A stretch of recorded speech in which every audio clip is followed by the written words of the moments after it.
I don't usually do reviews like talk about trailers I've seen or little teasers, but this teaser was 30 seconds long and that was enough to satisfy anybody, which I'm like, oh, I get a nice little reveal, but I'm still excited for it either way.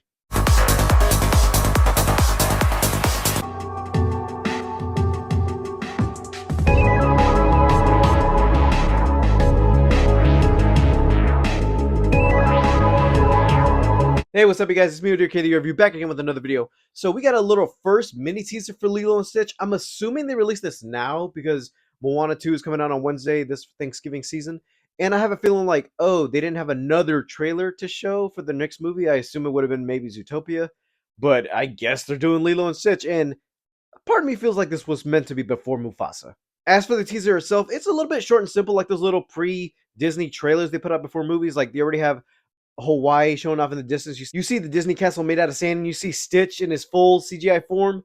I gotta say, his look has been a little bit updated, and I noticed it where they give him a little more textures and fur. He's a bit more bluer because I remember people saying when they revealed him at D23 and the poster they just revealed for this thing that he's a little bit light blue, that he's not dark blue enough, and I guess they kind of updated it here. And it's just him smashing through sandcastles, which that kind of reminds me of the little scene in the beginning, first film, where you see him building the little house. He's like, "What is your purpose being here?" And you see Stitch recreate San Francisco, and he's crushing it like he's Godzilla or something.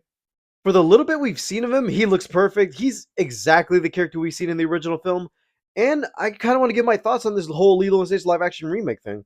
I remember they announced it right after they finished their whole old school Disney slate of remakes, and I said, okay, if they're gonna do anything else, they got Hercules in the pipeline, they got Lilo and Stitch, but I'm not sure they're gonna do that. They're gonna do Treasure Planet next. I don't know. And when they announced it at first, they said it was gonna go to Disney Plus, and I said, Disney Plus, sure, why not? I guess it's niche for us because Lilo Stitch has been a franchise right after that first film where they actually did a sequel and then led it to a TV series and then ended off in a movie. I don't expect them to copy that same formula and do it in live action, but if this is the only one we're getting, I'm fine with it unless you want to do the second one, which that is an emotional story and I'm not sure if they are capable of doing that just yet. But then there's the other side of me that has to remember this is a Disney live action remake. And for the most part, I'm not sure if that opinion will change after Mufasa comes out because, yeah, a couple of their live action remakes have been a little bit iffy. A couple few ones, I said, yeah, it's not like the original, but I get what people were trying to do with it. People hate on Mulan because of the music elements being ripped out of it and a couple characters, and I'm like, yeah, but then again, people complain about originality in these things, and when they do something new, somehow people don't like it. Cruella was one I actually kind of enjoyed. I said, okay, we're doing another village and origin movie.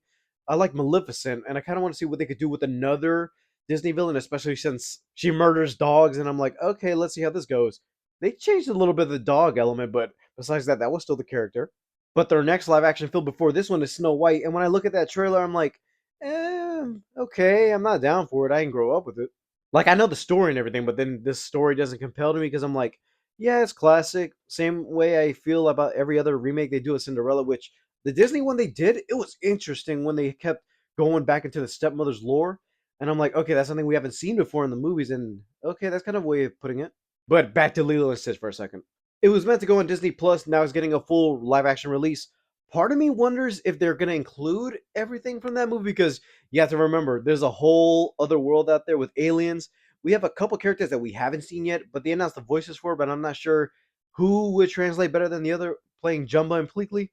Those designs are the thing I want to see the most because we see how Stitch looks. Stitch is classic. He looks a little bit the same, but I wonder how they're going to do with the giant four-eyed monster alien and a little skinny one-eyed Mike Wazowski looking guy. All I want them to do is not update this for today's time. At least try to keep it original and hopefully keep the same emotional feel you had in the first one. Because, yeah, Stitch is a little monster in the beginning, but then again, he grows on you over time and he learns a little bit from what they've seen, seeing that he's not an actual monster himself. Just wanted to give my thoughts on this thing. And I kind of do like the fact that, yeah, we're here now. Like, we're getting this, the stuff we grew up with, or should I say I grew up with, because I'm a 2000s kid. And when I look at Lilo and Stitch as Disney, I'm like, that's my favorite thing at the time. I had a Stitch plushie. I still got the Lilo and Stitch games on the Game Boy, but this property feels like the most personal towards me, and I feel like I'm gonna enjoy the hell out of this when it comes out next year. All right, guys, thank you guys for watching. Leave a like, subscribe if you haven't already. All my social media down in the description below, and I'll see you guys next time. Bye, guys.